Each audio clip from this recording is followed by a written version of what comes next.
Fellas, I did something pretty bad to the Nike Tempo Next Percent. If you follow me on Strava, you probably already know that I have officially popped the air pocket of this shoe.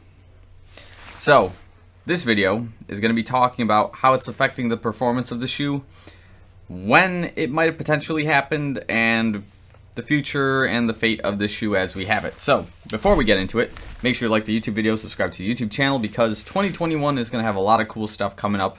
We're going to have new daily, maybe daily or bi-weekly training vlogs once we begin the marathon training progress. Lots more shoe reviews, of course, as you see it. And a lot of other cool stuff coming up. 50 likes and I buy the next color rendition of the Tempo Next Percents. I think the ones they released now are like white, green, and like blue or something. I forgot the color combination. But if you guys have a different one in mind, comment in down below, and then by the time this video hits 50 likes, that's the model I'm going to buy, and then we're going to review that and compare and contrast to the Mango series that I've had, the black and white ones, the gray ones, and how they all just kind of fit in the market of things. So, without further ado, let's get into it.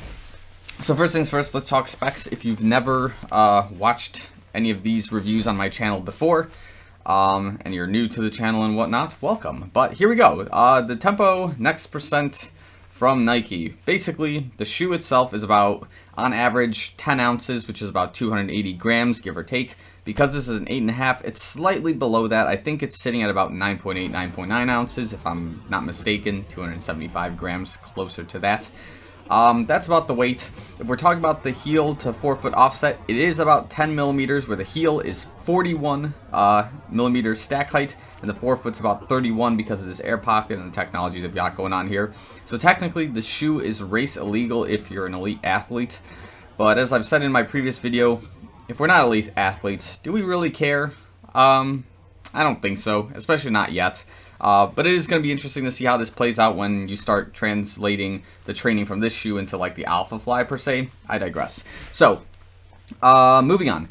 Let's talk more about the bottom action here, of course, going on. So, as most people are familiar with, the elephant in the room with this particular shoe is the Air Zoom pocket technology that's here in this midfoot, forefoot area that is basically using the compression and decompression of the pockets with the combination of a nylon plate that's running between the foams here to give you this spring effect when you push into the ground and then just kind of spring in that sense. Or at least that's what the theory suggests the shoe should do. We'll get into that later if we think it's correct or whatnot. But before we get ahead of ourselves, that's the technology here in the forefoot. We do have a React heel, which is very dense. It's very comfortable when you land, so it doesn't sink too hard and doesn't, bust your heel in that sense. The Zoom X is very flexible, which kind of gives you that flexibility and that stride ultimately in this midfoot area. And then this mango colored foam up here is, of course, React as well, which kind of gives you that push into the nylon plate, into the air pockets, into this rubber insole area. And that's ultimately the method to the madness of the shoe. Does it work? We're getting there. What else can we discuss? Oh yeah, of course, don't forget we have this Zoom X here in the forefoot area, which they just added as extra cushion, extra push, depending on how your foot rolls off the ground. And now let's talk upper. So again, it is Flyknit upper, as you can clearly see, but the Flyknit does vary in density as it travels across the shoe. So in this heel region, it is a lot thicker. Definitely a lot more stiff, just to prevent heel instability, I guess you can say. And this midfoot area, it's a lot thinner, but we do have this mesh foam cage within the shoe and in the shoelace area, just to ultimately protect your midfoot and keeping that also stable, as well as it's locked down into the rubbers and the heels of the shoe. And then in this forefoot area, it's a lot thinner, a lot more breathable, or I guess the theory suggests it should be. And then we do have this painted plastic-ish cover of the toe box area, so I guess your toes don't rip through and whatnot. Overall, the upper has been pretty cool thus far, but in my opinion, it was with my right foot that the shoelaces got tight after a little bit of untying and tying the shoe and, using, that it gave me a shoe ache at some point. So you do have to loosen these quite often because, again, it is Flyknit. It is kind of unforgivable at times because of how unstable the material really is. It does flex so much in that sense that you do have to play around with the fit a lot more often because it might not feel the same all the time. That being said, what else can we discuss here? Of course, the shoelaces are running asymmetric to the outside of the shoe. Is it a bad thing? Not so much. Let's get into what everybody's been waiting for, which is the bottoms of these shoes. So, I'll post the Strava run that ultimately caused this demise of the shoe. But, yeah, basically, Strava's reporting that I have about 230, 240 miles on this shoe. So we are just going to round this up as the 250 plus mile review of this particular shoe. And then we'll probably try to run it to 300 plus miles, but we'll see how it gets there. So, yeah, let's take a look at what the bottoms look like currently. This is our left shoe. That is our right shoe. And yeah, I guess the one we really do want to focus on is the right shoe. So, this punched in air pocket. So, minus all the dirt and stuff that's on this shoe, I didn't really clean it necessarily. You can see the air pocket has been officially popped. It's cracked in a few places here. I don't know if you can tell from here. That's basically where the hole started. And yeah, the air has been completely drained out of this thing, but the structure of the air zoom pocket is still kind of there. Just kind of. That's the word here. More or less, what's happened now in this particular right foot is that the performance of the shoe hasn't changed too much, but what has definitely changed is the feel in the forefoot area, as the nylon plate has now, in this particular instance, kind of collapsed into the outside of the shoe. And that is completely to be expected because the air zoom pocket is no longer providing a structure for the plate to push on. But this is also creating an interesting side effect, which is now my foot's natural tendency to almost supinate and push off in that direction has now wanted to push more with this inside area. I'm more conscious of the fact that the air pocket is popped and my roll on the outside isn't occurring nearly as much. It is trying to keep it flat, if not lean inwards and push with this inside area of the shoe. Is it happening all the time? Probably not, but you can see I am beginning to wear into the second air pocket. In terms of other damage, the Zoom X has been beginning to rip here on the side as I expected. This rubber is just barely holding on, but that's okay. I'm expecting it to completely collapse at some point here. But that might be the last piece of structure that's kind of keeping this shoe ultimately together. Hey everybody, Phil from the future here. I'm in the process of editing this specific vlog, and in the process I see that I had a technical difficulty, and like the footage didn't finish filming, but like my audio did. It was very strange. So anyways, we're going to continue this entry from this particular standpoint. We have two more things I want to talk about. So of course, the overall performance of this Tempo Next Percent with the popped air pocket and me basically overcorrecting my right foot stride and strike on the ground still allows for the shoe to have a little bit of function. Actually, not a little bit. It's still functioning almost like normal, but as I said earlier, the nylon plate being stress slanted to the outsole or to the outside of the shoe is noticeable, but it's not necessarily inhibiting its performance, you know?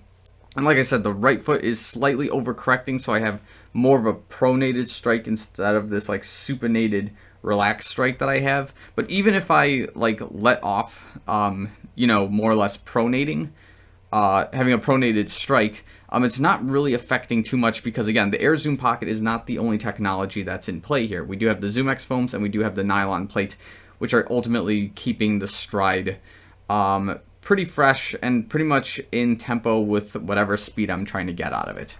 So the last point I think we discussed before the video clip started cutting off was, in spite of what's going on with this particular shoe, it's probably going to be time to start seriously trying to analyze my stride, my cadence, my gait ultimately while running, and seeing if there's anything we can do potentially to fix this. If it is fixable in the first place, maybe this is just my natural, you know, cadence. This is just naturally what my body wants to do while we're running.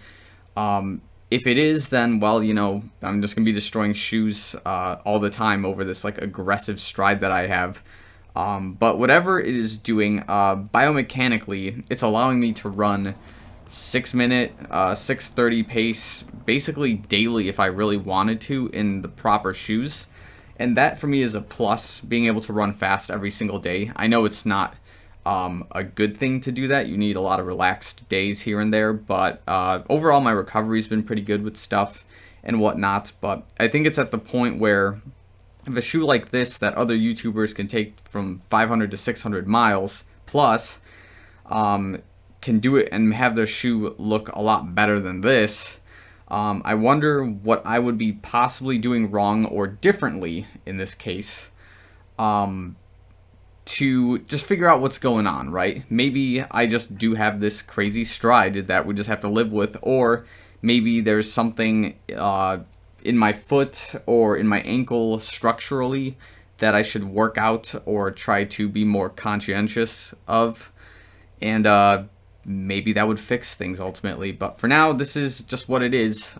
We do have a popped air pocket, and I am now beginning to overcompensate with this pronated strike on this particular foot. And we're just going to see how it plays out. So, yeah, the other thing I guess we discussed before it cut out in this video was the idea of trying to do the self-analysis running form video. Like, that's cool. I can, like, do all that footage and recording and all that. But it would be much cooler, I think, in my opinion, to get somebody who does this sort of form analysis on YouTube for elite athletes to take a look at my form in various circumstances, various races, training, and see what they think. You guys should comment down below some YouTube channels that you guys think do some really good form analysis, because I've seen a couple, I just don't remember their names, but I know there's some guys who like really get into it and explain why certain things work for different athletes. I think it'd be probably cool for me to reach out to those guys and basically see what they would like to do, if they want to work anything out, if they want to give me a video to upload, if they'll upload something on my stride. I don't know, we'll see how that plays out. But yeah, leave those in the comments below, and then I might start reaching out to people or just play around with it on my own in like some kind of I don't know, a gym or something where people do like VO2 max tests and like running tests of sorts and like maybe strides. We'll see how that plays out, but that's basically what's going on now. Is the tempo next percent is still hauling the paces I want it to haul, but being able to destroy this shoe to the extent of which I have at this point in time is kind of concerning. And yeah, I've read your comments, guys. It is interesting and very suspicious that my stride has consistently destroyed shoes in this particular area for the last 2 to 3 years of running. So yeah, that's I guess where the video is going to end for now. If you enjoyed this, please like the video, subscribe to the YouTube channel. Like I said, leave in the comments below your experience with the tempo next percent at this point in time. If you guys know any like form analysis YouTubers who you think would take up the challenge of going to see what's going on with my stride, and yeah, we'll just play it out from there. So I've got really nothing else. We got another 50 miles before we release another video on this shoe. Hopefully it lasts another 50. That'd be pretty cool if it does. Thanks again for watching this video, guys. I'll see you guys real soon.